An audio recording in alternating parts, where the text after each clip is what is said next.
Imagine acordar numa manhã de verão, tomar o café da manhã, cumprimentar os vizinhos, planejar o jantar da noite. Imagine que essa manhã normal é a última da sua vida e que você não tem a menor ideia disso. É exatamente isso que aconteceu em Pompeia. No dia 24 de agosto do ano 79 depois de Cristo, uma cidade inteira viveu suas últimas horas, sem saber que o tempo estava acabando. E o mais perturbador, os sinais estavam todos ali, visíveis, reais, ignorados. Esta é a história do último dia de Pompeia.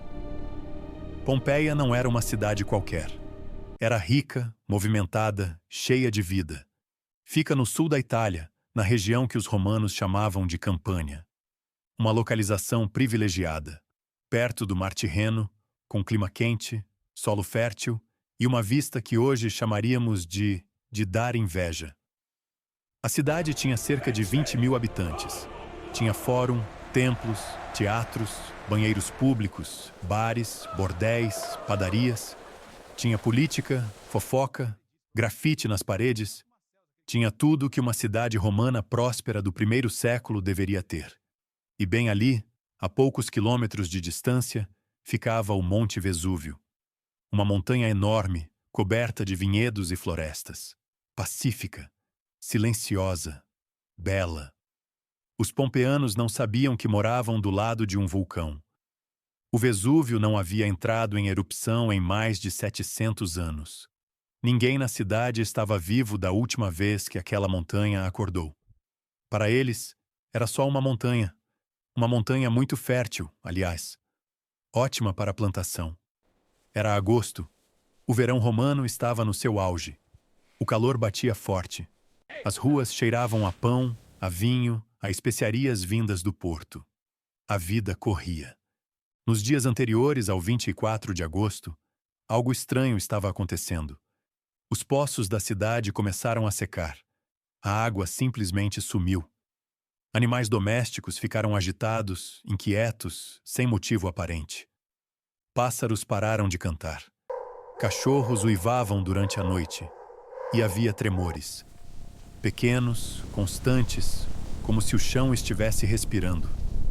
Mas terremotos não eram novidade em Pompeia.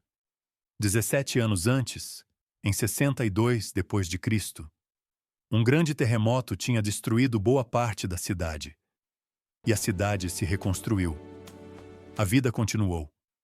Então, quando o chão voltou a tremer levemente naqueles dias de agosto, ninguém entrou em pânico. Lá embaixo, a quilômetros de profundidade, uma pressão colossal estava se acumulando há décadas. Magma superaquecido se espremendo contra as rochas. Gases a temperaturas inimagináveis procurando uma saída. A montanha estava acordando. E ninguém na superfície tinha como saber o que isso realmente significava. Era a tarde do dia 24 de agosto. Por volta de 1 hora da tarde, o Vesúvio explodiu. A explosão foi tão violenta que abriu a cúpula da montanha. Uma coluna de cinzas, pedras e gases disparou para o céu a uma velocidade absurda, alcançando mais de 30 quilômetros de altitude. Pense nisso.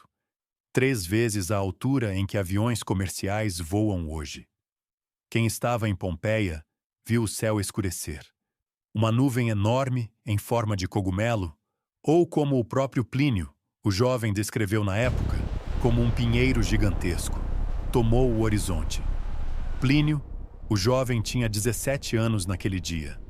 Estava em Miseno, a 30 quilômetros dali, com sua mãe. Ele viu tudo. E anos depois, escreveu cartas detalhadas descrevendo o que viveu.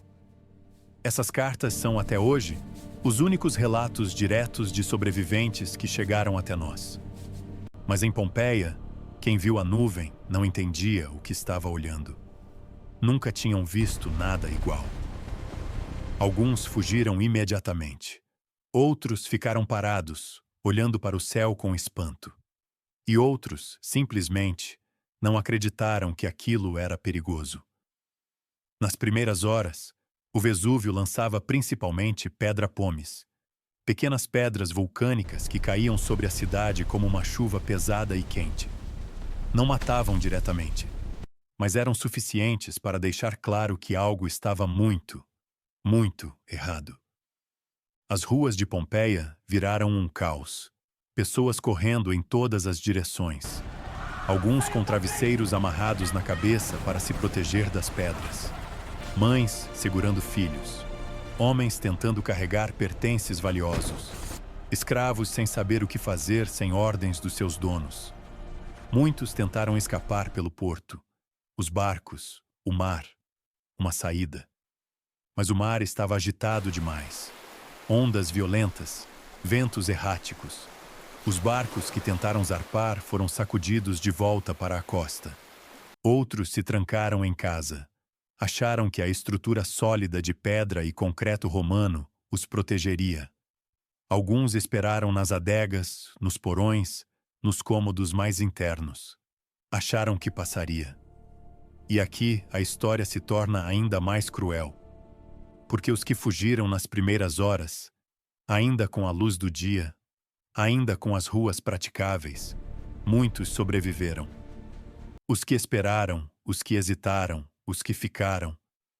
A maioria não teve essa sorte. A camada de pedra-pomes foi crescendo.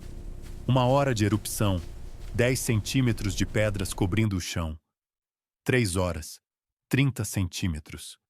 Os telhados mais frágeis começaram a ceder. As ruas ficaram intransitáveis. E a noite caiu. Não o escuro normal da noite, mas um escuro absoluto, denso, sufocante. Uma escuridão que Plínio, o jovem, descreveu como diferente de qualquer noite que ele já havia vivido. Um apagão total de céu e estrelas. E então veio o que os vulcanólogos hoje chamam de fluxo piroclástico. De madrugada, a coluna de cinzas do Vesúvio colapsou. Toda aquela massa de gases, rochas e cinzas que estava suspensa no ar a 30 quilômetros de altura caiu. E quando caiu, desceu pela montanha em ondas a mais de 300 quilômetros por hora. A temperaturas que chegavam a 500 graus Celsius. Nada sobreviveu ao fluxo piroclástico. Nada. As pessoas que ainda estavam em Pompeia morreram em segundos. Não de queimaduras lentas. Os corpos eram atingidos por uma onda de calor tão intensa que os músculos se contraíam instantaneamente. Os cientistas chamam isso de postura pugilística. O corpo assume uma posição de luta reflexa no momento da morte. É por isso que tantos moldes encontrados em Pompeia mostram pessoas com os braços levantados, os joelhos dobrados, o corpo curvado. Eles não sofreram. Foi rápido demais para isso, mas foi real e foi total. Em poucas horas, Pompeia estava soterrada sob metros de cinzas e rochas vulcânicas, uma cidade inteira, apagada. E então o Vesúvio parou, e o silêncio voltou. Pompeia ficou enterrada por quase 1700 anos. Quando os arqueólogos começaram a escavar, no século XVIII, encontraram algo que ninguém esperava.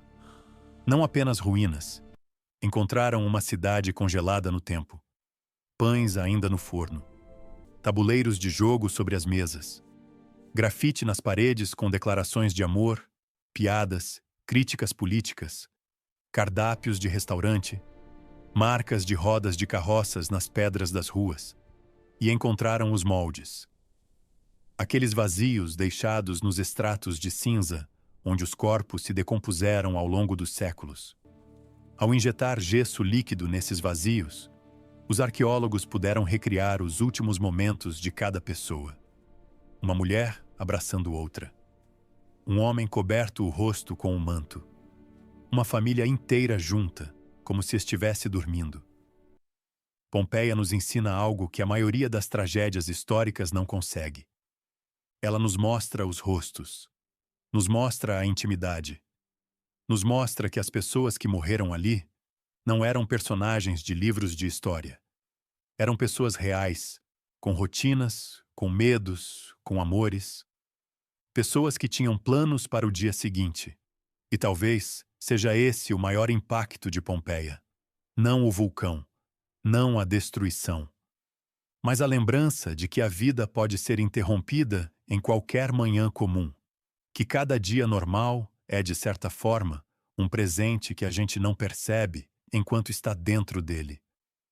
Pompeia foi destruída em menos de 24 horas, mas ela nos faz pensar por muito mais tempo do que isso.